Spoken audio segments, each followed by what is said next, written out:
বাংলাদেশ জামায়াতে ইসলামীর সাবেক সহকারী সেক্রেটারি জেনারেল এটিএম আজহারুল ইসলামের অবিলম্বে নিঃশর্ত মুক্তির দাবিতে প্রধান উপদেষ্টার কার্যালয়ের সামনে গণ অবস্থান কর্মসূচির ডাক দিয়েছে তার দল।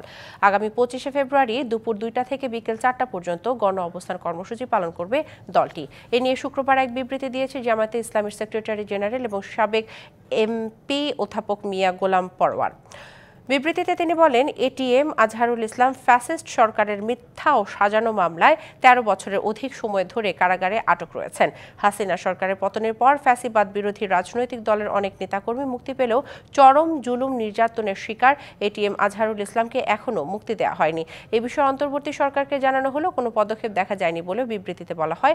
এর আগে বৃহস্পতিবার এটিএম আজহারুল ইসলামের জামিন না হওয়ায় স্বেচ্ছায় কারাবরণের ঘোষণা দিয়েছিলেন দলটির আমির ডাক্তার শফিকুর রহমান।